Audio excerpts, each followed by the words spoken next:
എല്ലാവർക്കും സ്വാഗതം. ഇന്നിപ്പോൾ നമുക്കൊരു അടിപൊളി ഇന്ത്യൻ മൂവി കണ്ടാലോ? ഇവിടെ റിലീസ് ആയിട്ടുള്ളതിൽ one of the best survival thriller movie. നമ്മുടെ രാജ്യത്ത് ഇതുവരെ റിലീസ് ആയിട്ടുള്ള എല്ലാ സർവൈവൽ മൂവീസും കമ്പയർ ചെയ്താലും ഈ മൂവി ആ കൂട്ടത്തിൽ ടോപ്പിൽ തന്നെ ഉണ്ടാവും. 2020 റിലീസായ വെൽക്കം ഹോം എന്ന സിനിമയെ പറ്റിയാണ് ഞാൻ പറഞ്ഞു വരുന്നത്. ഇറങ്ങിയ സമയത്ത് ഇന്ത്യ ഒട്ടാകെ ചർച്ചയായ ഒരു റിയൽ ലൈഫ് ഇൻസിഡന്റ് കാണിക്കുന്ന മൂവി. ശരിക്കും പറഞ്ഞാൽ ഈ മൂവി കണ്ടു കഴിഞ്ഞാൽ നമ്മൾ തലേ കൈവച്ചു. നമ്മുടെ ഇന്ത്യയിൽ ഇങ്ങനെയുള്ള ഇൻസിഡൻസ് ഒക്കെ ഉണ്ടായിട്ടുണ്ടോ എന്ന് നമുക്ക് അങ്ങനെ വിശ്വസിക്കാൻ പറ്റത്തില്ല. ഞാൻ സിനിമയുടെ വൺലൈൻ ഒന്നും പറയുന്നില്ല. ഇതൊരു പക്ക എൻഗേജിംഗ് ആയിട്ടുള്ള മൂവിയാണ്. തുടങ്ങി കഴിഞ്ഞാൽ പിന്നെ നമുക്ക് കണ്ണെടുക്കാൻ തോന്നത്തില്ല. അത്രത്തോളം നമ്മളെ പിടിച്ചിരുത്തുന്നുണ്ട്, നമ്മളെ പേടിപ്പിക്കുന്നുണ്ട്, കഥാപാത്രങ്ങളുടെ ഒപ്പം നമ്മൾ സഞ്ചരിക്കുന്നുണ്ട്. സോ ഇത്തരത്തിലുള്ള സിനിമകളുടെ കഥകൾ കേൾക്കാൻ ഇഷ്ടമുള്ളവരൊക്കെ ചാനൽ സബ്സ്ക്രൈബ് ചെയ്ത് കൂടെ കൂടിക്കോ. ഇന്ന് നമ്മൾ ഫിലിം ഫ്ലെക്സിലൂടെ കാണാൻ പോകുന്നത് 2020 റിലീസായ വെൽക്കം ഹോം എന്ന സിനിമയാണ്.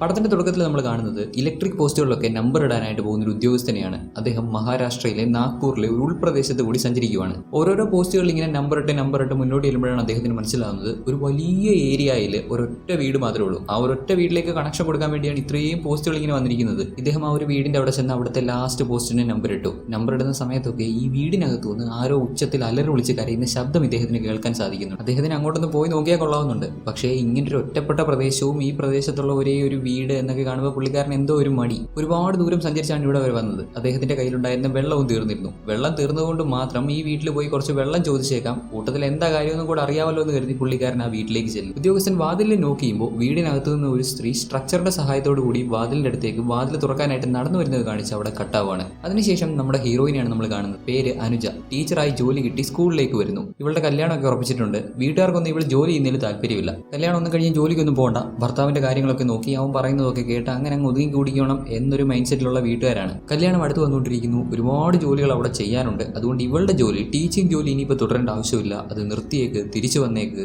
ഇവളെ കല്യാണം കഴിയാൻ പോകുന്ന ആളുടെ അമ്മയ്ക്ക് ഇവള് ജോലിക്ക് പോകുന്നതൊന്നും ഇഷ്ടമല്ല. എന്തായാലും ജോലി നിർത്തേണ്ടി വരും. കല്യാണം കഴിഞ്ഞാൽ ജോലി തുടരാൻ പറ്റത്തില്ല. അതുകൊണ്ട് ഇപ്പോഴേ നിർത്തിയേക്ക്, അവർ പറയുന്നതൊക്കെ അനുസരിച്ച് തിരിച്ചു വാ എന്നൊക്കെ പറഞ്ഞ് ഇവളുടെ വീട്ടിൽ നിന്ന് ഇങ്ങനെ തുടർച്ചയായി നിർബന്ധിക്കുന്നുണ്ട്. ഇങ്ങനെയൊക്കെയാണെങ്കിലും അനുജയ്ക്ക് അവളുടെ ജോലിയിൽ തുടരണമെന്നാണ് ആഗ്രഹം. അതുകൊണ്ട് വീട്ടിൽ നിന്ന് എന്തൊക്കെ പറഞ്ഞാലും അനുജ അതൊന്നും കേൾക്കുന്നില്ല. അവൾ അവളുടെ ജോലിക്ക് ചെല്ലുന്നു. അങ്ങനെ ജോലിയിലെ ആദ്യത്തെ ദിവസം നമ്മുടെ അനുജയുടെ അടുത്ത് വന്ന് പരിചയപ്പെടുന്ന വ്യക്തിയാണ് അമോൽ ഷാജി. ഇവിടുത്തെ കണക്ക് സാറാണ്. ആൾ ആദ്യമായിട്ട് അനുജയുടെ അടുത്ത് നിന്ന് സംസാരിക്കുന്നത് ഒരുമാതിരി ഫ്ലേർട്ട് ചെയ്യുന്ന പോലെയാണ്. ആദ്യ സംസാരത്തിൽ തന്നെ അവൾക്ക് ഇങ്ങേരെ ഭയങ്കര ഡിസ്റ്റർബിംഗ് ആയിട്ട് തോന്നി. ചേടാ ഇതുപോലെ ശല്യമായല്ലോ, ഇങ്ങനെ എങ്ങനെ ഒഴിവാക്കുന്നൊക്കെ കരുതി അനുജ അങ്ങനെ ഇരിക്കുമ്പോഴാണ് നേഹ എന്ന ഇവിടെ വർക്ക് ചെയ്യുന്ന മറ്റൊരു പുള്ളിക്കാരി അങ്ങോട്ട് വരുന്നതും അമോൽ ജോഷിയും അനുജയും ഇങ്ങനെ സംസാരിക്കുന്നത് കണ്ടിട്ട് അനുജ അങ്ങേരുടെ സംസാരത്തിൽ ഡിസ്റ്റർബ്ഡ് ആണ് എന്ന് അറിഞ്ഞിട്ട്, ജോഷി സാർ നിങ്ങൾക്ക് എന്നെ സയൻസ് പ്രോജക്റ്റിലൊന്ന് ഹെൽപ്പ് ചെയ്യാൻ പറ്റുമോ? ഓ അതിനെന്താ ഹെൽപ്പ് ചെയ്യാലോ എന്ന് പറഞ്ഞ് ഇങ്ങനെ അങ്ങോട്ട് ചെല്ലുമ്പോൾ, സാർ ദാ ഈ ചാർട്ടാണേ, നിങ്ങൾ നിങ്ങളുടെ ലാബിലെ കാണാൻ പോയിരുന്നു, ഫുൾ ഒന്ന് വരച്ച് കംപ്ലീറ്റ് ചെയ്തിട്ട് കൊണ്ടു തന്നാൽ മതി. അടിപൊളി. അനുജയെക്കാളും ലുക്കുള്ള നേഹ വിളിച്ചപ്പോൾ വലിയ കാര്യത്തിൽ ഓടി ചെന്നതാണ്. അങ്ങനെ സ്കൂളിൽ ജോയിൻ ചെയ്ത അനുജ സ്കൂളിലെ കുട്ടികളെയൊക്കെ പഠിപ്പിച്ച് അങ്ങനെ നല്ല രീതിയിൽ മുന്നോട്ട് പോകുമ്പോഴാണ് കളക്ടറേറ്റിൽ നിന്ന് പുള്ളിക്കാരിക്ക് ഒരു നോട്ടീസ് വരുന്നത്. മറ്റൊന്നുമല്ല, ജനസംഖ്യാ കണക്കെടുപ്പ്, അതായത് സെൻസസ് എടുക്കാനായിട്ട് ഇവർക്ക് ഡ്യൂട്ടി ഡിവൈഡ് ചെയ്ത് കൊടുത്തിരിക്കുന്നു. സ്കൂളിലുള്ള സാറുമാർ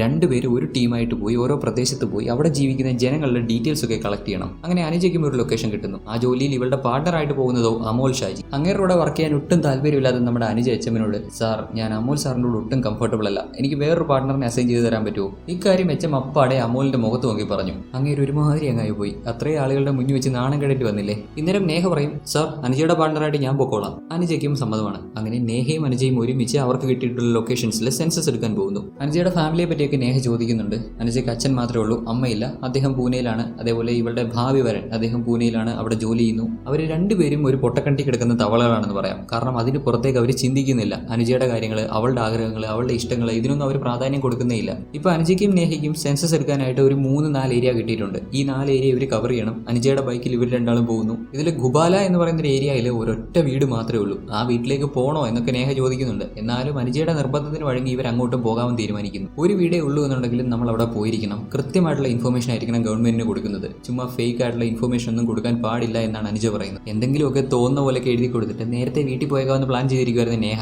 ഈ അനുജയുടെ ഈ തീരുമാനം നേഹയ്ക്ക് അങ്ങോട്ട് അത്രയ്ക്ക് ഇഷ്ടപ്പെടുന്നില്ല. അനുജ നിർബന്ധിച്ചതുകൊണ്ട് മാത്രം നേഹ സമ്മതിക്കുന്നു. അങ്ങനെ ഇവർ രണ്ടാളും ഗുബാലയിലുള്ള ആ ഒരേ ഒരു വീട് തേടി പോകുന്നു. ബേസിക്കലി ഈ ഒരു ഏരിയ മൊത്തം ഒരു ഉൾപ്രദേശമാണ്. പിന്നെ ഈ ഗുബാല എന്ന് പറയുന്ന ഏരിയ അവിടെ നേരാമണ്ണം വഴി പോലും ഇല്ല. ആകെ മൊത്തം കാട് പിടിച്ച് കിടക്കുന്ന അങ്ങനെയുള്ള ഒരു ഏരിയ. കുറേ കിലോമീറ്ററുകളായിട്ട് ഇവർ ബൈക്കിന് അങ്ങനെ പോകുന്നു. കുറേ ദൂരം ചെന്നിട്ടും ഗുബാലയിലുള്ള ആ ഒരേ ഒരു വീട് കണ്ടുപിടിക്കാൻ പറ്റുന്നില്ല. അതെ ഇത്രയും സമയമായി, ഇനിയിപ്പോൾ തിരയേണ്ട, നമുക്ക് തിരിച്ചു പോയേക്കാം എന്ന് നേഹ പറയുമ്പോൾ അനുജയും ഓക്കെ എന്നാൽ പിന്നെ തിരിച്ചു പോയേക്കാമെന്ന് കരുതി തിരിച്ചു പോകാൻ തുടങ്ങുമ്പോഴാണ് ദൂരെയായിട്ട് ഒരു വീട് കാണുന്നത്. അങ്ങനെ ഇവർ രണ്ടാളും നേരെ ആ വീട്ടിലേക്ക് ചെല്ലുന്നു. നമ്മൾ കഥയുടെ തുടക്കത്തിൽ കണ്ട അതേ വീട്, ഇലക്ട്രിക് പോസ്റ്റിലെ നമ്പേഴ്സ് ഇടാൻ വന്ന ഉദ്യോഗസ്ഥൻ ചെന്ന് കയറിയ അതേ വീട്. അനുജയും നേഹയും അവിടെ ചെന്ന് വാതിലിൽ നോക്കി ചെയ്തു. ആരും വാതിൽ തുറക്കുന്നില്ല. പ്രതീക്ഷിതമായി പെട്ടെന്നൊരു മഴ അങ്ങോട്ട് പെയ്തു തുടങ്ങിയപ്പോൾ വീടിനകത്തുനിന്ന് ഒരു സ്ത്രീ വന്ന് വാതിൽ തുറക്കുന്നു. അവർ മുഴുവനായിട്ട് വാതിലൊക്കെ തുറന്നിട്ടില്ല, കുറച്ചങ്ങനെ തുറന്നു പിടിച്ചിട്ട് ആരാ എന്താ എന്നൊക്കെ ചോദിക്കുന്നു. അത് ഞങ്ങൾ സെൻസസ് എടുക്കാൻ വേണ്ടി വന്നതാണ്, ഇവിടെ പുറത്ത് ഭയങ്കര മഴയാണ്, ഞങ്ങൾ അകത്തേക്ക് വന്നോട്ടെ. അനുജ ഇങ്ങനെ ചോദിക്കുന്നത് കേട്ടിട്ടും ഇവർ രണ്ടാളും പാർഷ്യലി നനയുന്നത് കണ്ടിട്ടും കതക് തുറന്ന സ്ത്രീ ഒന്നും മിണ്ടാതെ അങ്ങനെ നിൽക്കുന്നു. അന്നേരം നേഹ വാതിലിനുള്ളിലേക്ക് കൈയിട്ട് ആ ഒരു ചെയിൻ മാറ്റി വാതിൽ തുറന്ന് രണ്ടുപേരും അകത്ത് കയറുന്നു. ക്ഷമിക്കണം, പുറത്ത് ഭയങ്കര മഴയായോണ്ടാ, ഞങ്ങൾ സെൻസസ് എടുക്കാൻ വേണ്ടി വന്നതാണ്, ഈ വീട്ടിൽ ആരൊക്കെ ഉണ്ടെന്ന് പറയുമോ? വാതിൽ തുറന്ന സ്ത്രീ മറുപടി ഒന്നും കൊടുക്കുന്നില്ല. നോക്കുമ്പോൾ പുള്ളിക്കാരി പ്രഗ്നന്റ് ആണ്. അവൾ നടന്ന് അടുത്ത മുറിയിലേക്ക് കയറി. നമ്മുടെ നേഹയും അനുജയും പുറകെ ചെല്ലുന്നു. രണ്ടാളും അവിടെ ചെന്നിരുന്നു. അപ്പോഴാണ് ഇവർ ശ്രദ്ധിക്കുന്നത്, ഇവർക്ക് വേണ്ടി വാതിൽ തുറന്നു കൊടുത്ത ആ സ്ത്രീയുടെ കഴുത്തിന് മുകളിലായിട്ട് ഒരു മുറിവിന്റെ പാട് കാണാം. അനുജ അതിനെപ്പറ്റി ഒന്നും ചോദിക്കുന്നില്ല. ഇവരിങ്ങോട്ട് വന്നത് എന്തിനാണ്? സെൻസസ് എടുക്കാൻ വേണ്ടി. അപ്പോൾ അതിന്റെ കാര്യങ്ങളെ പറ്റി ചോദിക്കുന്നു. എന്താ നിങ്ങളുടെ പേര്? ഇവളുടെ പേര് പ്രേരണ. ഓക്കെ, ഇവിടെ എത്ര പേരാ താമസിക്കുന്നത്? ഇങ്ങനെയൊക്കെ ഇവർ ചോദ്യം ചോദിക്കുമ്പോൾ പ്രേരണ ഒരു പേടിയോടെ പുറകോട്ട് തിരിഞ്ഞു നോക്കി ആരെങ്കിലും വരുന്നുണ്ടോ എന്നൊക്കെ നോക്കിയാണ് ഉത്തരം കൊടുക്കുന്നത്. ഇവിടെ അമ്മ, ഞാൻ, പിന്നെ അദ്ദേഹമോ? നിങ്ങൾ ആരെയും ഉദ്ദേശിച്ചേ? നിങ്ങളുടെ ഹസ്ബൻഡിനെയാണോ? ഇവൾ അദ്ദേഹം എന്നാണല്ലോ പറഞ്ഞത്, അതുകൊണ്ട് ഇവളുടെ ഹസ്ബൻഡ് ആയിരിക്കും എന്ന് കരുതി അനുജയൊക്കെ അങ്ങനെ നോട്ടീസ് ചെയ്തു. പിന്നെ വേറെ ആരൊക്കെ ഉണ്ട്? പിന്നെ ഭോല. ഓക്കെ, ഭോല.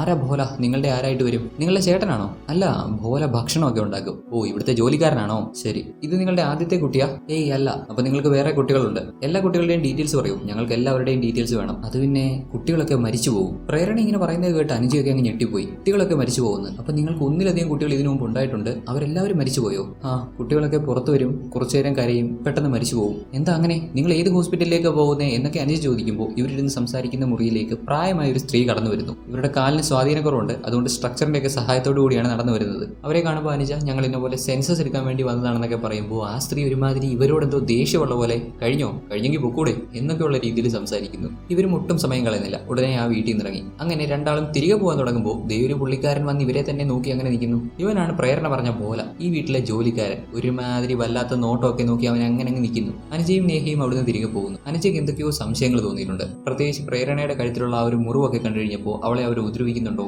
എന്തുകൊണ്ടാണ് അവളുടെ കുട്ടികളൊക്കെ മരിച്ചു പോകുന്നു എന്ന് പറഞ്ഞത്, അവളെ ഈ വീട്ടിലുള്ളവർ മോശമായിട്ടാണോ ട്രീറ്റ് ചെയ്യുന്നത് എന്നൊക്കെയുള്ള സംശയങ്ങൾ തോന്നി. അതുകൊണ്ട് തന്നെ പോകുന്ന പോക്കിൽ ഒന്ന് വണ്ടി നിർത്തിയിട്ട് ഈ വീടിന്റെ ഒരു ഫോട്ടോ എടുക്കുന്നുണ്ട്. അങ്ങനെ തിരികെ ഇവർ സ്കൂളിൽ ചെല്ലുമ്പോഴാവട്ടെ നമ്മുടെ നേഹയുടെ ചേട്ടന്റെ വണ്ടി സ്കൂളിന്റെ മുറ്റത്തിരിപ്പുണ്ട്. ഇത് കണ്ട് നേഹ ആകെ അങ്ങ് പേടിക്കുന്നു. ഞാൻ പറഞ്ഞല്ലേ ആ വീട്ടിലോട്ടൊന്ന് പോകണ്ടെന്ന്, പെട്ടെന്ന് ജോലി കഴിഞ്ഞ് തിരിച്ചു വരാനുള്ളതെന്നൊക്കെ പറഞ്ഞിട്ട് അനുജയും കുറ്റം പറഞ്ഞിട്ട് നേഹ ഓടി ചെല്ലുന്നു. അവളുടെ ചേട്ടന്റെ അടുത്ത് ചെന്നപ്പോഴാവട്ടെ പുള്ളിക്കാരൻ ഇവളോട് ഒരുമാതിരി കലിപ്പാകുന്നു. സമയം എത്രയടി? നിനക്ക് 6 മണിക്ക് മുമ്പ് വീട്ടിൽ കയറണം എന്നുള്ള കാര്യം അറിയത്തില്ലേ? ജോലിക്കെന്ന് പറഞ്ഞിട്ട് നീ കറങ്ങാൻ പോയതാണല്ലേ എന്നൊക്കെ ചോദിച്ച് ബഹളം വെക്കുന്നു. ഇവന് ദേഷ്യപ്പെടാൻ അങ്ങനെ പ്രത്യേകിച്ച് കാരണമൊന്നും വേണ്ട, എന്തെങ്കിലും ചെറിയ റീസൺസ് മതി. ഈവൻ നമ്മുടെ നേഹ അവൾക്കായിട്ട് ഒരു കീച്ചെയിനൊക്കെ പറഞ്ഞ് ചെയ്യിപ്പിച്ചിട്ടുണ്ടായിരുന്നു, അവളുടെ ഫോട്ടോ ഒക്കെ വെച്ചിട്ടുള്ളത്. ആ കീച്ചെയിനൊക്കെ കണ്ടിട്ട് ഇതെന്താടി ഇതേതവനാടി നിനക്ക് തന്നത്, സത്യം പറയണം, ഇല്ലേ അടിച്ച് നിന്റെ ചെപ്പക്കുരി ഞാൻ പൊളിക്കുമെന്നൊക്കെ പറഞ്ഞിട്ട് സ്കൂളാണെന്ന് പോലും നോക്കാതെ അമ്മാതിരിയുള്ള സംസാരം. മനുഷ്യനായ ഒരു മിനിമം മര്യാദ വേണ്ടേ? ഇവളുടെ ചേട്ടനാണെങ്കിലും അപ്പനാണെങ്കിലും നിൽക്കുന്ന സ്ഥലം ഏതാണെന്നുള്ള ഒരു മിനിമം മര്യാദ വേണ്ടേ? ആ ഒരു മര്യാദ പോലും ഇവൻ കാണിക്കുന്നില്ല. ഇവൻ ദേഷ്യപ്പെട്ട് നേഹയും വിളിച്ചുകൊണ്ട് പോകുന്നു. അങ്ങനെ കുറച്ച് ദിവസങ്ങൾ കഴിഞ്ഞു പോകുന്നു. ഈ ഒരു സമയത്താണ് നമ്മൾ കഥയുടെ തുടക്കത്തിൽ കണ്ട ആ ഒരു ഇൻസിഡന്റ് ഒക്കെ നടക്കുന്നത്. അതായത് മറ്റേ ഇലക്ട്രിക് പോസ്റ്റിൽ നമ്പർ ഇടാൻ വന്ന ആ പുള്ളിക്കാരൻ അവിടെ ഇങ്ങനെ ചെക്ക് ചെയ്ത് വരികയും അവൻ ആ വീട് കണ്ടുപിടിക്കുകയും അവിടെ നിന്ന് ആരൊക്കെയോ അലറി വിളിക്കുന്ന ശബ്ദം കേട്ടിട്ട് അവിടെ ചെന്ന് നോക്കുകയും ആ പ്രായമായ സ്ത്രീ സ്ട്രക്ചറിന്റെ സഹായത്തോടു കൂടി നടക്കുന്ന ആ സ്ത്രീ വന്ന് വാതിൽ തുറക്കുകയും ചെയ്യുന്ന ആ ഒരു ഇൻസിഡന്റ് ഒക്കെ ഒബ്വിയസ്ലി അവൻ കേട്ടിട്ടുണ്ടായിരുന്ന ആ വീട്ടിൽ നിന്ന് ആരോ അലറി വിളിക്കുന്ന ശബ്ദം. അത് ആ വീട്ടിൽ പ്രഗ്നന്റ് ആയിരുന്ന ആ സ്ത്രീ പ്രേരണ, പുള്ളിക്കാരി പ്രസവിക്കുന്നതായിരിക്കണം. ദെൻ വീണ്ടും കുറെ ദിവസങ്ങൾ കഴിഞ്ഞു പോകുന്നു. ഈ ഒരു ടൈമിലൊക്കെ നമ്മുടെ അനുജയെ അവളുടെ അച്ഛനും ഇവളെ കെട്ടാൻ പോകുന്ന അല്ലെങ്കിൽ ഇവളെ കെട്ടാൻ പോകുന്ന ആ ഒരു പയ്യനും വിളിക്കുന്നുണ്ട്. അവരുടെ ആവശ്യം എന്താണ്? ഇവൾ ഈ ജോലി അവസാനിപ്പിച്ച് അവിടെ കാണാൻ പോയി നിൽക്കണം. അവർ പറയുന്നത് കേട്ട് അതിനനുസരിച്ച് ഇനിയിപ്പോൾ മുന്നോട്ട് ജീവിച്ചാൽ മതി എന്നൊരു ആറ്റിറ്റ്യൂഡ്. എന്ത് തന്നെയാണെന്നുണ്ടെങ്കിലും തന്റെ ജോലി ഉപേക്ഷിക്കാൻ അനുജയ്ക്ക് ഇപ്പൊ സമ്മതമല്ല. അങ്ങനെ അനുജ അവളുടെ ഫോണിലുള്ള ഫോട്ടോസ് ഒക്കെ നോക്കിക്കൊണ്ടിരിക്കുന്ന സമയത്താണ് നേരത്തെ ഇവൾ എടുത്തിട്ടുണ്ടായിരുന്ന ആ ഒരു വീടിന്റെ ഫോട്ടോ, ആ ഒറ്റപ്പെട്ട സ്ഥലത്തുള്ള വീടിന്റെ ഫോട്ടോ ഇവൾ കാണുന്നത്. അവിടെയുള്ള പ്രേരണയ്ക്ക് എന്താണ് സംഭവിച്ചത്? അവൾക്ക് കുഞ്ഞുണ്ടായി കാണുമോ? ഈ കുഞ്ഞെങ്കിലും രക്ഷപ്പെട്ടിട്ടുണ്ടാവോ എന്നൊക്കെയുള്ള തോന്നല് അനുജയെ വീണ്ടും അങ്ങോട്ട് പോകാൻ പ്രേരിപ്പിക്കുന്നു. അനുജ ഈ കാര്യം നേഹയോട് പറഞ്ഞു. നിനക്കെന്താ വട്ടാണോ? ഒരു തവണ അങ്ങോട്ട് പോയപ്പോഴേ നമ്മൾ എന്തുമാത്രം ബുദ്ധിമുട്ടിയതാണ്. ആ കാട്ടുമുക്കിൽ വഴി പോലും അറിയത്തില്ല, എങ്ങനെ പോയിട്ട് വരാനാണ്? ഇനിയിപ്പോ നീ പറയുന്ന പോലെ അവളെ അവളുടെ ഭർത്താവ് തല്ലിയതാണെന്ന് തന്നെ വെച്ചു. അതുകൊണ്ട് എന്താ, അവളുടെ ഭർത്താവല്ലേ? അവളുടെ ഭർത്താവ് അവളെ തല്ലിയാൽ അവളത് കൊള്ളണം. പെണ്ണാണെങ്കിൽ അവളത് സഹിച്ചേ പറ്റൂ. ഇപ്പൊ എന്നെ തന്നെ എന്റെ ചേട്ടൻ എന്തുമാത്രം തല്ലുന്നു, ഞാൻ ആരോടെങ്കിലും കംപ്ലൈന്റ് പറയുന്നുണ്ടോ? ചില കാര്യങ്ങളൊക്കെ അങ്ങനെയാണ്, അത് നമുക്ക് മാറ്റാൻ പറ്റത്തില്ല. അതൊരു നാട്ടു നടപ്പായിട്ട് കണ്ടാൽ മതി. എന്തൊക്കെയാണെങ്കിലും അനുജ അങ്ങോട്ട് പോയേ പറ്റൂ എന്നുള്ള വാശിയിലാണ്. പ്രേരണയ്ക്ക് എന്ത് സംഭവിച്ചു, കുഞ്ഞു ജീവനോടെ ഉണ്ടോ, എന്താണ് ആക്ച്വലി അവിടെ നടക്കുന്നത് എന്നൊക്കെ ഇവൾക്ക് അറിയണം. ഇവൾ ഒറ്റയാളുടെ നിർബന്ധത്തിന് വഴങ്ങി നേഹയും സമ്മതിക്കുന്നു. അങ്ങനെ ഇവർ രണ്ടാളും വീണ്ടും അങ്ങോട്ട് പോകുന്നു. ഇത്തവണ ഇവർ അങ്ങോട്ട് ചെല്ലുമ്പോൾ ഇവരെ കാണുന്ന ഭോല ഭയങ്കര സന്തോഷത്തോടെ ഇവരെ സ്വീകരിക്കുന്നുണ്ട്. അല്ല, നിങ്ങളെന്ന് കണക്കെടുക്കാൻ വന്നവരല്ലേ, വാ വാ വാ ഇതാ ഇങ്ങോട്ടിരിക്കാന്നൊക്കെ പറഞ്ഞ് അവൻ ഇവരെ ഇവിടുത്തെ പ്രായമായ ഒരു സ്ത്രീ ഇരിക്കുന്ന റൂമിലേക്ക് കൊണ്ടിരുത്തുന്നുണ്ട്. പിന്നെ നൈസായിട്ട് കിട്ടിയ അവസരത്തിൽ അനുജയുടെയും നേഹയുടെയും ശരീരത്തിൽ തൊട്ടുരുമി അങ്ങനെ പാസ് ചെയ്യുന്നുണ്ട് കേട്ടോ. ഇപ്പോഴും ഒരുമാതിരി വളിച്ച ചിരിയോട് ഇങ്ങനെ നോക്കി നിൽക്കും. ഇതൊന്നും നേഹയ്ക്ക് അങ്ങോട്ട് പിടിക്കുന്നില്ല. അനുജ പ്രേരണയെ പറ്റി ചോദിക്കുമ്പോൾ പ്രേരണ അകത്തുണ്ട്, പക്ഷെ അവൾക്ക് സുഖമില്ല. അയ്യോ എന്ത് പറ്റി? ഞങ്ങൾക്ക് അവളെ ഒന്ന് കാണാൻ പറ്റുമോ? അതല്ലേ ഞാൻ നിങ്ങളോട് പറഞ്ഞത്. അവൾക്ക് സുഖമില്ല, അവളെ ഇപ്പോൾ കാണാനും പറ്റത്തില്ല. ഇവന്റെ ഈ മറുപടി കേട്ടപ്പോൾ അനുജയ്ക്കും നേഹയ്ക്കും എന്തോ സംശയം തോന്നി. അവരൊരു സംശയത്തോടെ ഇങ്ങനെ ഇരിക്കുമ്പോൾ ഇവിടുത്തെ പ്രായമായ സ്ത്രീ ഭോലയോട് എന്തോ ആക്ഷൻ കാണിക്കുന്നു. ഉടനെ ഭോല ഈ വീട്ടിലെ മുതിർന്ന ഒരാളെ വിളിച്ചുകൊണ്ട് വരുന്നു. അദ്ദേഹം വന്നു, അവിടെ ഇരുന്നു. എന്നാൽ പുള്ളിക്കാരൻ ഒന്നും സംസാരിക്കുന്നില്ല. പുള്ളിക്കാരൻ കഴിഞ്ഞ 3 വർഷമായിട്ട് മൗനവ്രതത്തിലാണ്. ഇനിയും 2 വർഷം കൂടെ ഉണ്ട്. ഇനി ഈ പുള്ളിക്കാരനാണോ പ്രേരണയുടെ ഹസ്ബൻഡ്? ഈ പ്രേരണയും ഈ പുള്ളിക്കാരനും തമ്മിൽ വലിയ ഏജ് ഡിഫറൻസ് ഉണ്ട്. വാട്ട് എവർ, അനുജ വീണ്ടും ഈ വീട്ടിൽ എത്ര പേരുണ്ട്, എത്ര വർഷമായിട്ട് ഇവിടെ താമസിക്കുന്നു എന്നൊക്കെയുള്ള കാര്യങ്ങൾ ചോദിക്കുന്നു. അതിന് ഈ വ്യക്തി 4 പേരാണ് ഈ വീട്ടിൽ താമസിക്കുന്നതെന്ന് പറയുന്നു. പിന്നെ കഴിഞ്ഞ 20-25 വർഷമായിട്ട് ഇവരിവിടെ ജീവിക്കുന്നുണ്ടെന്ന് ഈ പ്രായമായ സ്ത്രീ പറയുന്നു. എന്തൊക്കെയായാലും ആകെ മൊത്തത്തിലൊരു സ്പെല്ലിംഗ് മിസ്റ്റേക്ക് ഉണ്ട്. എന്തോ എവിടോ ചീഞ്ഞ് നാറുന്നുണ്ട്. അന്നേരം അനുജ കുഞ്ഞിന്റെ കാര്യം ചോദിക്കുന്നു. കഴിഞ്ഞ തവണ ഞങ്ങൾ വന്നപ്പോൾ പ്രേരണ പ്രഗ്നന്റ് ആയിരുന്നല്ലോ, ഇപ്പോൾ എന്തായാലും പ്രസവിച്ചിട്ടുണ്ടാവും, കുഞ്ഞിനെങ്ങനെയുണ്ട്? ഇവളുടെ ഈ ചോദ്യം കേട്ട് മൗനവ്രതത്തിലുള്ള ആ പുള്ളിക്കാരൻ അവിടുന്ന് വിഷമിച്ചങ്ങ് മാറിപ്പോകുന്നു. അന്നേരം ആ പ്രായമായ സ്ത്രീ പറയും, കുഞ്ഞ് മരിച്ചുപോയി, ജനിച്ച ഉടനെ തന്നെ മരിച്ചുപോയി. ഇങ്ങനെ കൂടി കേട്ടതോടെ ഇവർക്ക് രണ്ടാൾക്കും പെട്ടെന്ന് എന്തോ ഒരുമാതിരി അങ്ങ് വല്ലാതായി. ഇനിയിപ്പോൾ ഇവിടെ നിൽക്കേണ്ട, പോയേക്കാവുന്ന തീരുമാനിച്ച് അനുജയും നേഹയും തിരികെ പോകുന്നു. അല്ല, നിങ്ങളങ്ങ് പോവാണോ? വന്നിട്ടൊന്നും കഴിച്ചില്ലല്ലോ, ഞാൻ വേണേൽ നിങ്ങൾക്ക് കോഫി ഉണ്ടാക്കി തരാമെന്നൊക്കെ പോലെ പറയുന്നുണ്ട്. ഇവരതൊന്നും കേൾക്കാൻ നിൽക്കുന്നില്ല. അവർ നേരെ നടന്ന് അവരുടെ സ്കൂട്ടറിന്റെ അവിടെ ചെല്ലുമ്പോഴാവട്ടെ ദേ മഴ പെയ്യുന്നു. അപ്പോൾ ഈ വീട്ടിലുള്ള മൗനവ്രതത്തിലുള്ള ആ പുള്ളിക്കാരനും ഭോലയും ഒക്കെ ഒരുമാതിരി ചിരി. ഇവന്മാരുടെ ഈ ചിരി കാണുമ്പോൾ തന്നെ അറിയാം അവർക്ക് അനുകൂലമായിട്ടാണ് ഇപ്പോൾ കാര്യങ്ങൾ നടന്നിരിക്കുന്നത്. നമ്മുടെ അനുജയും നേഹയും ഇവിടുന്ന് തിരികെ പോകാൻ പാടില്ല എന്ന് അവർ ആഗ്രഹിക്കുന്നു. ശക്തമായ മഴ പെയ്യുന്നു. ഇവരുടെ സ്കൂട്ടറിന്റെ കിക്കർ അടിച്ചിട്ട് അതൊട്ട് സ്റ്റാർട്ട് ആവുന്നുമില്ല. ഇങ്ങനെ ഒരു കണ്ടീഷൻ ആയതുകൊണ്ട് മഴ മാറുന്നതുവരെയെങ്കിലും ഇവർക്ക് ഈ വീട്ടിൽ നിൽക്കേണ്ടി വരുന്നു. അങ്ങനെ അനുജയും നേഹയും ആ വീട്ടിൽ നിൽക്കുന്നു. നമ്മുടെ അനുജയ്ക്കും നേഹയ്ക്കും ഒക്കെ ഭോല ഭക്ഷണം വിളമ്പി കൊടുക്കുന്നുണ്ട്. അവരെല്ലാവരും ഇങ്ങനെ ഭക്ഷണം കഴിക്കാൻ തുടങ്ങുവാണ്. ഈ വീട്ടിൽ കയറിയത് മുതലേ എന്തോ ഒരു വിയേർഡ് ആയിട്ടുള്ള ഫീലിംഗ് ആണ്. ഇവരുടെ രീതികളൊക്കെ കാണുമ്പോൾ ഏത് മനുഷ്യനാണെങ്കിലും പേടി തോന്നും. ഒരാൾ സംസാരിക്കത്തില്ല, ബാക്കിയുള്ളവരൊക്കെ എപ്പോഴും മുഖം വീർപ്പിച്ച് കിട്ടി ഒരുമാതിരി അങ്ങനെ ഇരിക്കും. പിന്നെ ഫുഡ് കഴിക്കുന്ന കേസിൽ പോലും ആചാരപരമായിട്ടുള്ള കുറച്ച് കാര്യങ്ങളൊക്കെ നോക്കി ടൈമൊക്കെ നോക്കി മാത്രമേ ഫുഡൊക്കെ കഴിക്കൂ. എന്തിനേറെ ഇവരുടെ വീട്ടിലൊരു ഡോഗ് ഉണ്ട്. ആ ഡോഗിന് ഫുഡ് കൊടുത്തതിന് ശേഷം മാത്രമേ ഇവർ പോലും ഫുഡ് കഴിക്കൂ. ഇതെല്ലാം കൊണ്ട് ഓരോ സെക്കൻഡും പേടിച്ചാണ് അനുജയും നേഹയും അവിടെ നിൽക്കുന്നത്. ഫുഡ് കഴിച്ചു, എന്നിട്ടും മഴ മാറുന്നില്ല. ഈ ഒരു കണ്ടീഷൻ ആയതുകൊണ്ട് ഇന്നത്തെ ഒരു ദിവസം അവിടെ സ്റ്റേ ചെയ്യാം, വീട്ടിലൊരു റൂം ഉണ്ടെന്ന് പറഞ്ഞ് അങ്ങനെ ഇവർ രണ്ടാളും അവിടെ സ്റ്റേ ചെയ്യുന്നു. രാത്രി കുറേ അങ്ങോട്ട് കഴിയുമ്പോൾ മഴ മാറുന്നുണ്ട്. ഈ സമയത്ത് തിരികെ പോയാലോ എന്ന് കരുതി പുറത്ത് നോക്കുമ്പോഴോ പുറത്തൊരു തരി വെട്ടമില്ല. ആകെ മൊത്തം കാട് പിടിച്ച് കിടക്കുന്ന, നേരാമണ്ണം പകൽ സമയത്ത് പോലും വഴി കണ്ടുപിടിക്കാൻ പാടുള്ള റോഡ് പോലും ഇല്ലാത്തൊരു സ്ഥലം. ഇതുവഴി എങ്ങനെ തിരിച്ചു പോകാനാണ്? നേരം വെളുക്കട്ടെ എന്ന് കരുതിയിരിക്കുകയാണ് ഇവരും. നേഹയുടെ ചേട്ടൻ തുടർച്ചയായി അവളെ ഫോൺ ചെയ്യുന്നുണ്ട്. അവൾ ഫോൺ എടുക്കുന്നില്ല. അങ്ങേര് ഒന്നാമതേ ഒരു വാശിക്കാരനാണ്. പുള്ളി എപ്പോൾ ദേഷ്യപ്പെടുമെന്ന് പറയാൻ പറ്റത്തില്ല. നേഹയും ഈ കാര്യങ്ങളൊക്കെ അനുജയോട് പറയുന്നു. അപ്പോൾ പെട്ടെന്ന്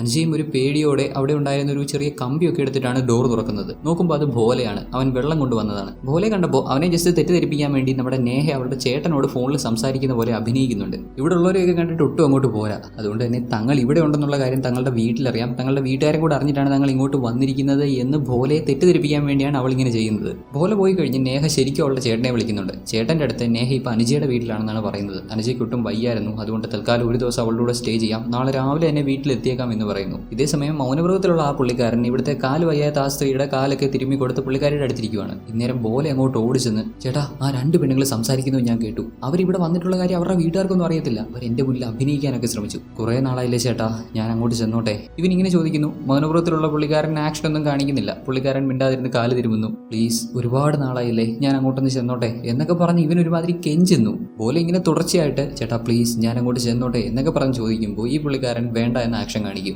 അതിനും പോലെ കുറച്ച് അപ്സെറ്റായി അവിടുന്ന് മാറിപ്പോകും. അന്നേരം ആ കാല് വയ്യാത്ത പുള്ളിക്കാരി പറയും, ദേ നീ അവനെ തടയരുത്, നീയല്ലേ അവനിതൊക്കെ കൊണ്ടു കൊടുക്കുന്നത്, അവനെ തടഞ്ഞാൽ അവൻ ഇവിടുന്ന് ഓടിപ്പോകും. ഇദ്ദേഹം ഒന്നും റെസ്പോണ്ട് ചെയ്യുന്നില്ല. ശേഷം രാത്രി കുറേ സമയമായി. ഇപ്പോഴും നമ്മുടെ അനുജ ഉറങ്ങിയിട്ടില്ല. നേഹ കിടന്നുറങ്ങി. അനുജ എന്തൊക്കെയോ ചിന്തിച്ച് ജനാലയുടെ അടുത്ത് അങ്ങനെ ഇരിക്കുമ്പോൾ പുറത്താരോ നടക്കുന്ന ശബ്ദം കേട്ട് ഇവള് തിരിഞ്ഞു നോക്കുന്നു. നോക്കുമ്പോൾ അത് ആ മൗനവ്രതത്തിലുള്ള പുള്ളിക്കാരനാണ്. അദ്ദേഹം ലൈറ്റൊക്കെ അടിച്ച് ഇവരുടെ വീടിന് പുറത്തുള്ള ഒരു ഷെഡിലേക്കാണ് കയറി പോകുന്നത്. ആ പുള്ളിക്കാരൻ ആ ഷെഡ് തുറന്നപ്പോൾ അതിനകത്ത് ഒരാളുടെ ശരീരത്തിന്റെ പകുതി കാണാം. ഒരു ഡെഡ് ബോഡി ആ ഷെഡിനകത്ത് കിടക്കുന്നു. അനുജ ആകെ മൊത്തം ഒരുമാതിരിയായി പോയി. അവൾ ചാടി എണീറ്റ് നേഹയെ വിളിച്ചുകൊണ്ടിരുത്തി, ഏയ് നേഹ നേഹ, ശബ്ദം ഉണ്ടാക്കരുത്, ഞാൻ പറയുന്നത് ശ്രദ്ധിച്ച് കേൾക്കണം, ഇവരാരും നമ്മൾ വിചാരിക്കുന്ന പോലെയല്ല, ഞാൻ പുറത്തൊരു ഡെഡ് ബോഡി കണ്ടു. ഇത് കേട്ട് നേഹ പെട്ടെന്ന് ഒരുമാതിരി ടെൻസ്ഡ് ആയിട്ട് ബിഹേവ് ചെയ്യുമ്പോൾ, ശബ്ദം ഉണ്ടാക്കരുത്, നമുക്ക് ഇവിടുന്ന് രക്ഷപ്പെടണം, നമുക്ക് ഇവിടുന്ന് പോവാം എന്നും പറഞ്ഞ് അനുജ നേഹയും വിളിച്ച് പതിയെ അവരുടെ റൂമിൽ നിന്ന് പുറത്തിറങ്ങുന്നു. ഫ്രണ്ട് ഡോറിനെ അങ്ങോട്ട് ചെന്ന് നോക്കുമ്പോൾ അത് ലോക്കാണ്. ബാക്ക് ഡോറിനെ അങ്ങോട്ട് ചെന്ന് നോക്കുമ്പോൾ അതും ലോക്കാണ്. ഇവരൊട്ടും ശബ്ദം ഉണ്ടാക്കാതെ പതിയെ നടന്നു വന്ന് ആ പ്രായമായ സ്ത്രീ കിടന്നുറങ്ങുന്ന റൂമിൽ നോക്കുമ്പോൾ അവിടെയുണ്ട് താക്കോല്. നേഹ താക്കോൽ എടുക്കാൻ ശ്രമിക്കുന്നു.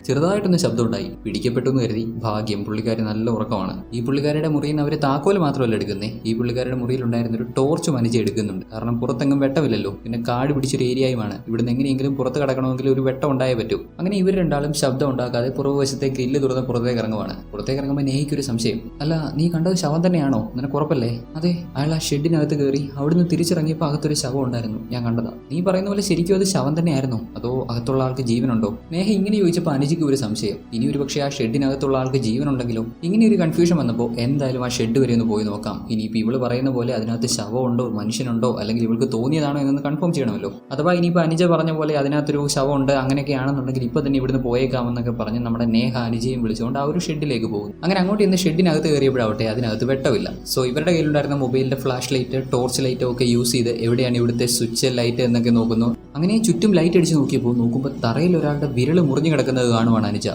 അതങ്ങോട്ട് കണ്ട ഉടനെ നേഹ ലൈറ്റ് ഓൺ ചെയ്തു. ഇവരൊട്ട് സമയം കളഞ്ഞില്ല, രണ്ടുപേരും രണ്ടു വഴിക്ക് ഇറങ്ങി ഓടി. പാതിരാത്രി നേരമണ്ണൊന്നും കാണാൻ പറ്റാത്ത ഈ സിറ്റുവേഷനിൽ ഈ കാട്ടിക്കൂടെ ഓടിക്കഴിഞ്ഞാൽ എങ്ങനെ രക്ഷപ്പെടാൻ പറ്റും? രണ്ടുപേരും അവിടെ എവിടെയും തട്ടിയടിച്ച് വീഴുന്നൊക്കെ ഉണ്ട്. ഇതുവഴിയൊക്കെയോ ഓടിക്കേറി അവസാനം ഇവർ രണ്ടുപേരും ഒരു സ്ഥലത്ത് വരുന്നുണ്ട്. നമ്മുടെ അനുജയുടെ ഫോണ് പുള്ളിക്കാരി വീണ ഗ്യാപ്പിൽ വെള്ളത്തിൽ പോയിട്ടുണ്ടായിരുന്നു. കയ്യിലുണ്ടായിരുന്ന ടോർച്ചും പോയി. പുറത്തേക്കൊന്ന് കോൺടാക്ട് ചെയ്യാൻ പോലും വഴിയില്ലാത്ത അവസ്ഥ. ഇവരിപ്പോൾ നിൽക്കുന്ന സ്ഥലത്താണെങ്കിൽ വന്യമൃഗങ്ങളുടെ ശബ്ദമൊക്കെ കേൾക്കുന്നു. ഇവിടെ നിന്ന് കഴിഞ്ഞാൽ തങ്ങളുടെ ജീവൻ ആപത്താണെന്ന് മനസ്സിലാക്കി രണ്ടുപേരും മുന്നോട്ട് നടക്കുവാണ്. നോക്കുമ്പോൾ കുറച്ച് ദൂരെയായിട്ട് ഒരു ലൈറ്റിന്റെ വെട്ടം കാണാം. അതെന്താണെന്നാൽ ഇവരുടെ കയ്യിൽ നിന്ന് താഴെ വീണ് പോയിട്ടുണ്ടായിരുന്ന ലൈറ്റ്.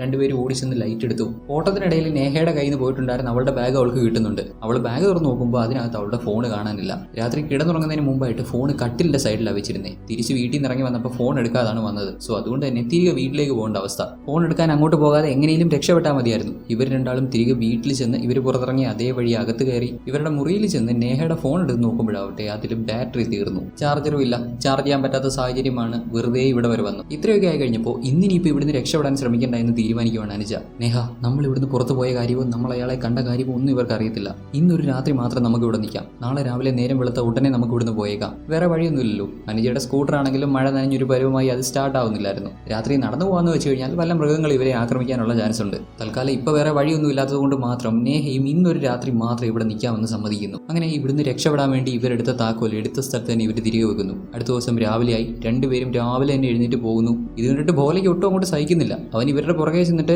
നിൽക്കുന്നേ, ഞാൻ ഉപ്പ ഉണ്ടാക്കി തരാമെന്നൊക്കെ പറഞ്ഞ് ഇവരുടെ പുറകെ പോകുന്നുണ്ട്. മൗനവ്രതത്തിലുള്ള പുള്ളിക്കാരൻ ഒന്നും മിണ്ടുന്നില്ല. പുള്ളിക്കാരൻ ആ പ്രായമായ സ്ത്രീയുടെ കൂടെ അങ്ങനെ ഇരിക്കുവാണ്. അന്നേരം ആ പ്രായമായ സ്ത്രീ ആ പുള്ളിക്കാരനോട് പറയും, ഇന്നലെ രാത്രി ഈ പെണ്ണുങ്ങൾ പുറത്തു പോയിട്ടുണ്ടായിരുന്നു. ഇവരിവിടുന്ന് പോകാൻ പാടില്ല. പോയാൽ നമുക്ക് പ്രശ്നമാണ്. അപ്പോഴേക്കും അനുജയും നേഹയും ഒരു വിധത്തിൽ അവരുടെ സ്കൂട്ടറൊക്കെ സ്റ്റാർട്ട് ചെയ്തിരുന്നു. എന്നാൽ വണ്ടി അങ്ങോട്ട് ഓടി തുടങ്ങിയതും ആ മൗനവ്രതത്തിലുള്ള പുള്ളിക്കാരനും ഭോലയും കൂടി ഇവരെ ചേസ് ചെയ്യാൻ തുടങ്ങി. ഇവന്മാരിങ്ങനെ പുറകെ ഓടി വരുന്നത് കണ്ടിട്ട് ഇവരങ്ങ് പേടിച്ചു വണ്ടി നേരമണ്ണം ഓടിക്കാൻ പറ്റാതെ വണ്ടി കൊണ്ടൊരു കുഴിയിലിറക്കി. അങ്ങനെ ആ കിളവൻ ഓടി വന്ന് അനുജയെ പിടിച്ചു. നേഹ അവിടുന്ന് ഓടി രക്ഷപ്പെടാൻ ശ്രമിക്കുന്നുണ്ട്. എന്നാൽ ഭോല ഒരു കല്ലെടുത്ത് അവളുടെ തലക്കെറിഞ്ഞ് അവളെ വീഴ്ത്തി. ഇവരെ രണ്ടുപേരെയും അടിച്ച് ബോധം കെടുത്തി വീട്ടിലുള്ളൊരു മുറിയിൽ കൂട്ടിയിട്ടു. കുറേ സമയം കഴിഞ്ഞ് ഇവർക്ക് ബോധം വരുമ്പോഴാവട്ടെ ഇവരിപ്പോൾ എവിടെയാണെന്ന് ഇവർക്കേ ഒരു ഐഡിയ ഇല്ല. ചുറ്റും നോക്കി ഇവരിപ്പോൾ വീടിനകത്ത് തന്നെയാണ്. വീട്ടിലുള്ള ഏതോ മുറിയിലാണെന്ന് അവർക്ക് മനസ്സിലാവുന്നുണ്ട്. ചുറ്റുപാട് നോക്കിയിട്ടും ഇവിടുന്ന് രക്ഷപ്പെടാനുള്ള വഴിയൊന്നും കാണുന്നില്ല. അപ്പോൾ നേഹ അവിടെയുള്ള വാതിൽ ആഞ്ഞ് തട്ടിയിട്ട് പ്ലീസ് വാതിൽ തുറക്കൂ, ഞങ്ങൾക്ക് പുറത്ത് വരണം എന്നൊക്കെ പറഞ്ഞ് പറയുന്നുണ്ട്. വീട്ടിലുള്ളവർ ഇതൊക്കെ കേൾക്കുന്നുണ്ടെങ്കിലും കേട്ട ഭാവം നടിക്കുന്നില്ല. ആ പ്രായമായ പുള്ളിക്കാരൻ, അതായത് ആ മൗനവ്രതത്തിലുള്ള പുള്ളിക്കാരൻ രാമായണം എന്തോ വായിച്ചുകൊണ്ടിരിക്കുന്നു. ആ സ്ത്രീ ആണെങ്കിൽ ടി വിയിലും മഹാഭാരതം അങ്ങനെ സീരിയൽസ് എന്തോ കണ്ടുകൊണ്ടിരിക്കുന്നു. പ്രേരണയാവട്ടെ ഒരു പേടിയോടെ ഇതൊക്കെ നോക്കി നിൽക്കുന്നുണ്ട്. അവൾ മെന്റലി അത്ര ഓക്കെ അല്ല. ഇതുങ്ങളുടെയൊക്കെ കൂടെ അല്ലേ ജീവിക്കുന്നത്, പിന്നെ എങ്ങനെ ശരിയാവാനാണ്? ഇന്നേരവും ഭോല മൗനവ്രതത്തിലുള്ള ആ പുള്ളിക്കാരനോട്, ചേട്ടാ ഞാൻ അങ്ങോട്ട് ചെല്ലട്ടെ, ഇത്രയായില്ലേ, ഇനിയെങ്കിലും ഒന്ന് സമ്മതിക്കുക എന്നൊക്കെ പറഞ്ഞ് ഒരുമാതിരി നിന്നങ്ങ് മെഴുകി കരയുന്നു. അന്നേരം അവിടെയുള്ള പ്രായമായ സ്ത്രീ പറയും, അവർ കിടന്ന് അലയ്ക്കുന്നത് കേട്ടില്ലേ, അവർ രണ്ടാളും അലച്ചലച്ച് തളരട്ടെ, എന്നിട്ട് പോയാൽ മതി. അങ്ങനെ കുറച്ച് സമയം കഴിഞ്ഞു പോകുന്നു. ഭോലയാവട്ടെ വെള്ളം ചൂടാക്കി ആ ചൂട് വെള്ളം കൊണ്ടുവന്ന് ഇവർ കിടക്കുന്ന മുറിയിലേക്ക് ഒഴിക്കുന്നുണ്ട്. അതായത് ഇവരെ രണ്ടുപേരെയും ഹറാസ് ചെയ്ത് ഇവരെ അങ്ങ് തളർത്തുക എന്നുള്ള ഉദ്ദേശത്തിൽ അവൻ ഇങ്ങനെയൊക്കെ ചെയ്യുന്നുണ്ട്. നേഹയും അനുജീവൊക്കെ ഒരുമാതിരിയായി. തങ്ങൾ ഇവിടെ കിടന്ന് മരിക്കുമെന്ന് അവർ ഏകദേശം ഉറപ്പിച്ച മട്ടാണ്. നേഹ ഇവിടെ വെച്ച് അനുജയോട് ദേഷ്യപ്പെടുന്നവരെയുണ്ട്. കാരണം ഇവളാണല്ലോ ഇങ്ങോട്ട് വരാനുള്ള കാരണം. പ്രേരണയ്ക്ക് എന്ത് പറ്റി കാണും, പ്രേരണയുടെ കുഞ്ഞിന് എന്ത് പറ്റി കാണും എന്നുള്ള ആ ഒരു ത്വരയാണ് ഇവളെ ഇവിടെ വരെ എത്തിച്ചത്.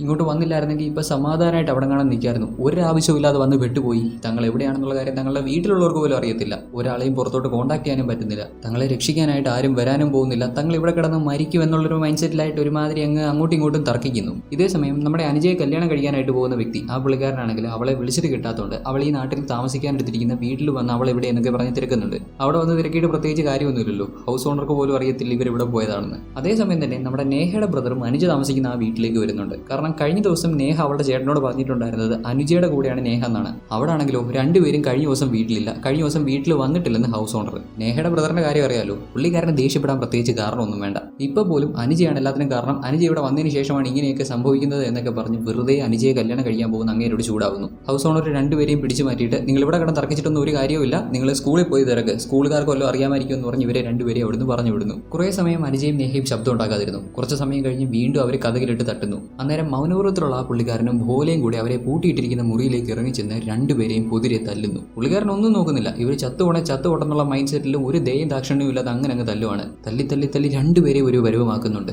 ഒരു ഗതിയുമില്ലാതെ അനുജ അങ്ങേരുടെ കാല് പിടിക്കുന്നവരെ അങ്ങേര് തല്ലി. രണ്ടുപേരെയും അടിച്ചു തളർത്തിയിട്ട് അവിടെ മാറിപ്പോകുന്ന മൗനവ്രതത്തിലുള്ള പുള്ളിക്കാരൻ നേരെ പ്രേരണയുടെ അടുത്ത് ചെന്ന് അവളുമായി ഇന്റർപോസ് ചെയ്യുന്നു. രാത്രിയായി. ഇവർക്ക് രണ്ടാൾക്കും കഴിക്കാനുള്ള ഭക്ഷണം പോലും കൊടുക്കാൻ ഭോല മടിക്കുന്നുണ്ട്. ഈ രണ്ട് പെണ്ണുങ്ങളും തളർന്നു കഴിഞ്ഞിട്ട് ഭോലയോട് അങ്ങോട്ട് പോയാൽ മതി എന്നായിരുന്നല്ലോ ആ പ്രായമായ സ്ത്രീ പറഞ്ഞത്. അതുകൊണ്ട് ഭക്ഷണം പോലും കൊടുക്കണ്ട, അവരവിടെങ്ങാണ് കിടന്ന് തളരട്ടെ എന്നാണ് ഭോല പറയുന്നത്. എന്നാൽ കാല് വയ്യാത്ത ആ പ്രായമായ സ്ത്രീ ഈ രണ്ട് പെണ്ണുങ്ങളും ഇങ്ങനെ കിടന്നു കഴിഞ്ഞാൽ അവർ മരിച്ചു പോകും, ഭക്ഷണം കൊടുക്കണമെന്ന് പറയുന്നത് കൊണ്ട് ഇവൻ ഭക്ഷണം കൊടുക്കാൻ ചെല്ലുന്നു. അനുജയുടെയും നെഹയുടെയും കൈയും കാലും ഒക്കെ കെട്ടിയിട്ടിരിക്കുകയാണ്. ഭോല അവർക്ക് ഭക്ഷണം വാരി കൊടുക്കുന്നു. വിശപ്പ് കാരണം വേറെ വഴിയൊന്നും ഇല്ലാത്തതുകൊണ്ട് ഗതികേട് കൊണ്ട് അനുജ അത് കഴിക്കുന്നു. ഇങ്ങനെ ഭക്ഷണം വായി വെച്ച് കൊടുക്കുമ്പോൾ ഭോല അവരുടെ മുഖത്തൊക്കെ ഇങ്ങനെ തൊടുന്നുണ്ട്. അപ്പൊ അവന്റെ രോഗം എന്താണെന്ന് ഇവൾക്ക് മനസ്സിലായി. അതുകൊണ്ട് അനുജ അവൻ വാരി കൊടുക്കുന്നത് കഴിക്കാൻ വിസമ്മതിക്കുന്നു. പെട്ടെന്നുണ്ടായ ദേഷ്യത്തിൽ ഭോല അവളുടെ കഴുത്തിന് പിടിച്ച് ഞെക്കി അവളെ ശരിക്കും ശ്വാസം മുട്ടിക്കുന്നുണ്ട്. നേഹയ്ക്ക് ഒന്നും ചെയ്യാൻ പറ്റാത്ത അവസ്ഥയാണ്, കാരണം അവളുടെയും കൈയും കാലും ഒക്കെ കെട്ടിയിട്ടിരിക്കുകയാണ്. അങ്ങനെ അനുജയുടെ കഴുത്തിന് പിടിച്ച് ഞെക്കി അവളെ ഒരുമാതിരി ശ്വാസം മുട്ടിച്ച് തളർത്തിയിട്ട് അവൻ അവിടെ നിന്ന് മാറിപ്പോകുന്നു. കുറച്ച് സമയം കഴിഞ്ഞു പോകുന്നു. അനുജ വീണ്ടും ഒന്ന് ഓക്കെ ആയി വരുന്നു. അവൾ ചുറ്റുപാട് നോക്കുമ്പോൾ ഈ മുറിയുടെ മൂലയ്ക്കായിട്ട് എണ്ണ വെച്ചിരിക്കുന്നത് കാണാം. അവൾ നേരെ അങ്ങോട്ട് ചെന്ന് എണ്ണ തട്ടി തറയിൽ ഒഴിച്ച് ആ എണ്ണ അവളുടെ കയ്യിലൊക്കെ പുരട്ടി അങ്ങനെ പതിയെ കയറഴിച്ച് അവളുടെ കയ്യിലുണ്ടായിരുന്ന കെട്ടൊക്കെ അഴിക്കുന്നു. അങ്ങനെ നേഹയുടെയും ശരീരത്തിൽ കെട്ടിയിരുന്ന കെട്ടൊക്കെ അഴിച്ചു. ഈ മുറിയുടെ ഓരോ മുക്കും മൂലം ശരിക്കും തിരയുമ്പോൾ മുറിയുടെ ഒരു കോർണറായിട്ടൊരു ദ്വാരമുണ്ട്. ഇവർ രണ്ടാളും ആ ദ്വാരം വലുതാക്കി നോക്കുമ്പോൾ ഇവർക്ക് രണ്ടാൾക്കും പോകാൻ പറ്റുന്ന അത്രയും വലുപ്പത്തിലുള്ള ഒരു വേ ആണ്. അങ്ങനെ രണ്ടുപേരും ആ അഴുക്ക് പിടിച്ച വഴിയിലൂടെ പുറത്തിറങ്ങി വീട്ടിൽ നിന്ന് കുറച്ച് മാറി കുറച്ച് ദൂരത്തായിട്ടുള്ള ഒരു വഴിയിലൂടെ പുറത്തു വരുന്നു. ഇതേ സമയം തന്നെ നമ്മുടെ നേഹയുടെ ബ്രദർ ഉണ്ടല്ലോ, ആ കലിപ്പൻ, പുള്ളിക്കാരനെ എങ്ങനെയൊക്കെയോ അന്വേഷിച്ച് എങ്ങനെയൊക്കെയോ കണ്ടുപിടിച്ച് ഈ പ്രദേശത്ത് വരുന്നുണ്ട്. ഗുവാലയിൽ ആകെ പോകെ ഈ ഒരൊറ്റ വീട് മാത്രമേ ഉള്ളൂ. ഇവിടെ വന്നിട്ട് സെൻസസ് എടുക്കാൻ വേണ്ടി ഇങ്ങനെ രണ്ട് സ്ത്രീകൾ ഇങ്ങോട്ട് വന്നായിരുന്നു, അവരെ പറ്റി അറിയാമോ എന്നൊക്കെ പറഞ്ഞ് ചോദിക്കുന്നു. ഇതേ സമയം നമ്മുടെ നേഹ ഉണ്ടല്ലോ, ഇവളുടെ ചേട്ടൻ ആ മൗനവ്രതത്തിലുള്ള പുള്ളിക്കാരനോട് സംസാരിക്കുന്ന ആ ഒരു സ്ഥലത്തു നിന്ന് കുറച്ച് പുറകോട്ട് മാറി അവിടെ മാറി നിൽക്കുവാണ്. ഇവർ രണ്ടാളും രക്ഷപ്പെടാൻ ശ്രമിക്കുന്നതിനിടെ അവിടെ ആരുടെയോ ശബ്ദം കേട്ടു, ആരോ സംസാരിക്കുന്ന പോലെ കേട്ടു. അത് ഇവളുടെ ചേട്ടനാണെന്ന് ഇവൾക്ക് മനസ്സിലായില്ല. അതുകൊണ്ട് തന്നെ കുറച്ച് മാറി അവിടെ ഒളിച്ച് നിൽക്കുവാണ്. അനുജയാവട്ടെ ഇവരുടെ വീടിന് പുറകിലൂടെ കറങ്ങി അങ്ങനെ രക്ഷപ്പെടാൻ ശ്രമിക്കുന്നു. പുള്ളിക്കാരുടെ കാലൊന്നും മേല, അതുകൊണ്ട് ഒത്തിയാണ് നടക്കുന്നത്. കുറച്ചങ്ങോട്ട് നടക്കുമ്പോൾ പുള്ളിക്കാരി വീണ് പോകുന്നുണ്ട്. എഴഞ്ഞെങ്കിലും നീങ്ങാൻ ശ്രമിക്കുമ്പോഴാവട്ടെ തിരിഞ്ഞു നോക്കുമ്പോൾ ഇതെല്ലാം പ്രേരണ നോക്കി നിൽക്കുന്നു. വീടിന് മുകളിൽ നിന്ന് പ്രേരണ ഇതെല്ലാം കാണുന്നുണ്ടെങ്കിലും പുള്ളിക്കാരി ഭാവവ്യത്യാസമില്ലാതെ ഇവളെ തന്നെ അങ്ങനെ നോക്കി നിൽക്കുന്നു. അനുജ നേരെ അവരുടെ വീടിന്റെ പുറകിലുള്ള ഷെഡിലേക്കാണ് ചെല്ലുന്നത്. അവിടെ അവരെ പിടിച്ചു കെട്ടിയിട്ടിരിക്കുന്ന ആ ഒരു മനുഷ്യന്റെ കയ്യിലും കാലിലുള്ള ചങ്ങല ഇവൾ അഴിക്കാൻ ശ്രമിക്കുന്നു. എന്നാൽ ഇവളെ കൊണ്ട് അത് അഴിക്കാൻ സാധിക്കുന്നില്ല. അതുകൊണ്ട് തന്നെ ആ പുള്ളിക്കാരനോട് ഞാൻ ഉറപ്പായും നിങ്ങളെ സഹായിക്കാൻ തിരികെ വരും എന്ന് പറഞ്ഞിട്ട് അനുജ അവിടുന്ന് മാറിപ്പോകുന്നു. ഇതേസമയം നേഹയുടെ ചേട്ടൻ നേഹയെ പറ്റിയൊക്കെ ഭോലയോട് വിശദമായി തിരക്കി. ഭോല ഇങ്ങനെ ഒരു പെണ്ണിനെ അവൻ ഇതിനു മുമ്പ് കണ്ടിട്ടേ ഇല്ല എന്നുള്ള രീതി മറുപടി പറഞ്ഞു. നേഹ ഇങ്ങോട്ടൊന്നും വന്ന് കാണത്തില്ലെന്നുള്ള മൈൻഡ് സെറ്റിൽ ഇങ്ങനെ അവിടെ തിരികെ പോകാൻ തുടങ്ങുമ്പോഴാണ് ഈ പുള്ളിക്കാരൻ ശ്രദ്ധിക്കുന്നത്. നോക്കുമ്പോൾ അവിടെ തറയിലായിട്ട് നേഹയുടെ കയ്യിലുണ്ടായിരുന്ന ലോക്കറ്റ്, നേഹയുടെ ഫോട്ടോ വെച്ച് അവൾ ചെയ്യിപ്പിച്ച ആ ഒരു ലോക്കറ്റ് കിടക്കുന്നു. തന്റെ പെങ്ങൾ ഇവിടെ വന്നിട്ടുണ്ട്, ഇവർ രണ്ടാളും തന്റെ അടുത്തുനിന്ന് സത്യം മറച്ചു വെക്കുകയാണെന്ന് മനസ്സിലാക്കുന്ന ഇവൻ അവരുടെ അടുത്ത് നിന്ന് ദേഷ്യപ്പെടുന്നു. അവന്റെ ശബ്ദം കേൾക്കുന്ന നേഹ അത് തന്റെ ചേട്ടനാണെന്ന് മനസ്സിലാക്കി അവൾ ഒളിച്ചിരുന്നിടത്തുനിന്ന് പുറത്ത് വന്ന് അവളുടെ ചേട്ടനെ വിളിക്കുകയും ഭോല ഇവന്റെ തലക്കിട്ട് കല്ല് പറക്കി എറിയുകയും ഒരുമിച്ചായിരുന്നു. മൗനവ്രതത്തിലുള്ള അങ്ങേര് വലിയൊരു കല്ലെടുത്ത് നേഹയുടെ ചേട്ടന്റെ തലക്കിട്ട് ഒറ്റയടി അവന്റെ തല പൊട്ടിക്കേറി തലച്ചോറ് വരെ പുറത്തു വന്ന് സ്പോട്ടിൽ മരിച്ചു. അങ്ങനെ അവർ നേഹയെ പിടിച്ചു. അനുജയും രക്ഷപ്പെട്ടു പോയിട്ടുണ്ട്. അവൾ എങ്ങോട്ടാണ് രക്ഷപ്പെട്ടു പോയതെന്ന് ഈ പ്രായമായ വ്യക്തി നോക്കുമ്പോൾ നേരത്തെ അനുജ രക്ഷപ്പെട്ടു പോകുന്നത് കണ്ടിട്ടുണ്ടായിരുന്ന പ്രേരണയുണ്ടല്ലോ, അവള് അനുജ ഷെഡിലുണ്ടെന്ന് കാണിച്ചു കൊടുക്കുന്നു. നേരെ ഷെഡിലേക്ക് ചെല്ലുന്ന മൗനവ്രതത്തിലുള്ള ആ പുള്ളിക്കാരൻ, അവിടെ ഓൾറെഡി ഇവർ കെട്ടിയിട്ടിരുന്ന അവനുണ്ടല്ലോ, ഇലക്ട്രിക് പോസ്റ്റുകളിലൊക്കെ നമ്പർ ഇടാൻ വന്ന ഓൾറെഡി ഇവർ പിടിച്ചു വെച്ചിരിക്കുന്ന ആ പുള്ളിക്കാരൻ, അവന്റെ തലയിൽ ഒരു കമ്പി കുത്തിയിറക്കി അവനെ അങ്ങ് കൊന്നു. അപ്പോഴേക്കും പുറത്തിറങ്ങിയ അനുജ അവിടെ ഓടി രക്ഷപ്പെടാൻ ശ്രമിക്കുന്നു. ഇങ്ങനെ അവളെ പിടിക്കാനായിട്ട് അവളുടെ പുറകെ ചെല്ലുന്നു. അനുജ അവളുടെ വയ്യാത്ത കാലം വെച്ച് തട്ടിത്തടഞ്ഞ് കുറേ ദൂരം മുന്നോട്ട് ഓടി ചെല്ലുന്നുണ്ട്. എന്നാലും അവൾക്ക് രക്ഷപ്പെടാൻ പറ്റുന്നില്ല. കാരണം അവൾ ഓടി ചെല്ലുമ്പോൾ അവളുടെ മുന്നിൽ വലിയൊരു പുഴയാണ്. അങ്ങനെ അനുജയെയും നേഹയും പിടിച്ച് രണ്ടുപേരെയും രണ്ട് മുറിയിലാക്കി. ദെൻ ഭോല വീണ്ടും മൗനവ്രതത്തിലുള്ള പുള്ളിക്കാരൻ്റെ അടുത്ത് ചെന്ന് ചേട്ടാ ഞാൻ അങ്ങോട്ട് ചെന്നോട്ടെ എന്ന് ചോദിക്കുമ്പോൾ ഇത്തവണ പുള്ളിക്കാരൻ സമ്മതിക്കുന്നു. ഉടനെ ഭോല പോയി തേച്ച് നനച്ച് കുളിച്ച് നന്നായിട്ട് ഒരുങ്ങി റെഡിയായി നമ്മുടെ നേഹയുള്ള മുറിയിലേക്ക് ചെല്ലുവാണ്. എന്തിനാണെന്ന് മനസ്സിലായി കാണുമല്ലോ. ഭോല അങ്ങനെ നേഹയോട് ചെയ്യുന്നു. ഇപ്പോഴത്തെ അവളുടെ അവസ്ഥ അനുസരിച്ച് അവൾക്ക് രണ്ട് കാലിൽ എഴുന്നേറ്റ് നിൽക്കാൻ പോലും പറ്റത്തില്ല. അങ്ങനെയുള്ള നേഹയോട് ഭോല ഇങ്ങനെയൊക്കെ ചെയ്യുമ്പോൾ അവൾക്ക് ശബ്ദമുണ്ടാക്കാൻ മാത്രമേ സാധിക്കുന്നുള്ളൂ. ഈ ശബ്ദമൊക്കെ കേൾക്കുന്ന അനുജയാവട്ടെ നേഹയ്ക്ക് എന്തോ പ്രശ്നം പറ്റിയെന്ന് മനസ്സിലാക്കി അനുജയെ പൂട്ടിയിട്ടിരിക്കുന്ന മുറിയിൽ കിടന്ന് ബഹളം വെക്കുന്നു. ഇതൊട്ടും ഇഷ്ടപ്പെടാത്ത ആ കിളവനാവട്ടെ പുള്ളിക്കാരൻ ഒരു ബ്ലേഡ് എടുത്തുകൊണ്ട് വന്ന് നമ്മുടെ അനുജയുടെ ഒരു ചെവി അങ്ങറുത്തു. ഇത്രയൊക്കെ ആയി കഴിഞ്ഞപ്പോൾ അന്ന് രാത്രി നേഹ അവളുടെ ജീവിതം അവസാനിപ്പിക്കാൻ തീരുമാനിക്കുകയാണ്. അവളെ പൂട്ടിയിട്ടിരിക്കുന്ന മുറിയിൽ കിടന്ന ഒരു മൂർച്ചയുള്ള വസ്തു എടുത്ത് അവൾ അവളുടെ കയ്യിലെ ഞരമ്പ് മുറിച്ചു. നമ്മുടെ അനുജയും ഇതേ അവസ്ഥയിലൂടെ തന്നെയല്ലേ കടന്നു പോകുന്നത്. എന്നാൽ അവൾ സൂയിസൈഡ് ചെയ്യാനൊന്നും തീരുമാനിക്കുന്നില്ല. അവൾ അവളുടെ മുറിയുടെ മുക്കും മൂലയും എല്ലാം വിശദമായിട്ട് നോക്കി മനസ്സിലാക്കിയിട്ട് അവിടുന്ന് രക്ഷപ്പെടാനൊരു വഴി കണ്ടുപിടിക്കുന്നു. അവിടുത്തെ ജനാല പൊട്ടിച്ച് അവിടെ ഉണ്ടായിരുന്ന കുറെ തുണിയും അങ്ങനെയുള്ള സാധനങ്ങളൊക്കെ കൂട്ടിക്കെട്ടി ഒരു കയറ് പോലാക്കി അതിലൂടെ പിടിച്ച് അവൾ താഴെ ഇറങ്ങുന്നു. അറ്റ് ദ സെയിം ടൈം നേഹയുടെ മുറിയിലേക്ക് ചെല്ലുന്ന ഭോല അവളുടെ കൈ മുറിച്ചിരിക്കുന്നതൊക്കെ കണ്ടിട്ട് അവൾ മരിക്കാതിരിക്കാൻ വേണ്ടി അവളുടെ കയ്യിൽ ഒരു തുണിയൊക്കെ ചുറ്റി കെട്ടുന്നുണ്ട്. ഇന്നേരം ഇവരുടെ വീടിന് പുറത്ത് വലിയ വെട്ടമുണ്ട്. ഭോല എഴുന്നേറ്റ് നോക്കുമ്പോഴാണെങ്കിലോ നമ്മുടെ ഹീറോയിൻ ദൂരെ ഓടിപ്പോകുന്നു. അവൻ അവളെ പിടിക്കാൻ അവൾക്ക് പുറകെ പോകുന്നു. ഈ ഒരു ഗ്യാപ്പിൽ പ്രേരണയുണ്ടല്ലോ, അവൾ നമ്മുടെ നേഹയെ പൂട്ടിയിട്ടിരിക്കുന്ന മുറി തുറന്ന് അവളുടെ അടുത്ത് വരുന്നുണ്ട്. നേഹയുടെ അവസ്ഥയൊക്കെ കണ്ട് പാവം തോന്നിയിട്ട് കുറച്ച് വെള്ളം കൊടുക്കാൻ വേണ്ടി വന്നതാണ്. നിനക്കൊന്ന് പറയായിരുന്നു, നിനക്ക് ഞങ്ങളെ ആദ്യം കണ്ടപ്പോൾ ഒരു സൂചനയെങ്കിലും തരായിരുന്നു എന്നൊക്കെ പറഞ്ഞ് നേഹ ഇവളുടെ മുന്നിൽ കരയുന്നുണ്ട്. അന്നേരമാണ് പ്രേരണ ആ ഞെട്ടിക്കുന്ന കാര്യം നേഹയോട് പറയുന്നത്. ആക്ച്വലി ഈ പ്രേരണയുടെ കുഞ്ഞുങ്ങളൊക്കെ മരിച്ചു പോകുന്നു എന്ന് അവൾ പറഞ്ഞിരുന്നല്ലോ. അതൊന്നും സ്വാഭാവിക മരണമോ പ്രസവത്തിലുണ്ടാകുന്ന പ്രശ്നം കാരണം മരിച്ചു പോകുന്നതോ അല്ല, ഇവിടെയുള്ള ആളുകൾ കൊന്നു കളയുന്നതാണ്. പിന്നെ ആ മൗനവ്രതത്തിലുള്ള പ്രായമായ വ്യക്തി അത് ഇവളുടെ ഹസ്ബൻഡൊന്നും അല്ല, ഇവളുടെ അച്ഛനാണ്. ഇവളുടെ അച്ഛൻ തന്നെയാണ് ഇവളുമായിട്ട് ഇന്റർകോഴ്സ് ചെയ്യുന്നതും അതിലൂടെയാണ് ഇവൾക്ക് കുഞ്ഞുങ്ങൾ ഉണ്ടാവുന്നതും ഉണ്ടാവുന്ന കുഞ്ഞുങ്ങളെ മുഴുവൻ അവർ കൊന്നു കളയുകയുമാണ്. പ്രേരണയ്ക്ക് അവളുടെ അച്ഛനെ ഭയങ്കര പേടിയാണ്. അങ്ങേര് പറയുന്നത് കേട്ടില്ല എന്നുണ്ടെങ്കിൽ അങ്ങേര് ഇവളെ ഭയങ്കരമായിട്ട് ഉപദ്രവിക്കും, വടിയെടുത്ത് അടിക്കും, കഴിക്കാൻ പോലും കൊടുക്കത്തില്ല. ഈ ഒരു പ്രശ്നങ്ങളൊക്കെ ഉള്ളതുകൊണ്ടാണ്, ഈ ഒരു പേടിയൊക്കെ ഉള്ളതുകൊണ്ടാണ് പ്രേരണ അങ്ങേര് പറയുന്നതൊക്കെ കേൾക്കുന്നത്. ഈവൻ കൊന്നുകളയാൻ പോലും അങ്ങേര് മടിക്കത്തില്ല. ഈ പ്രേരണയുടെ സ്വന്തം അമ്മയെ പോലും അങ്ങേര് കൊന്നുകളഞ്ഞതാണ്. ഇതെല്ലാം കേൾക്കുന്ന നേഹ പ്രേരണയോട് അവളെ സഹായിക്കണമെന്ന് ആവശ്യപ്പെടുന്നുണ്ട്. എന്നാൽ പ്രേരണ സഹായിക്കാൻ തയ്യാറാവുന്നില്ല.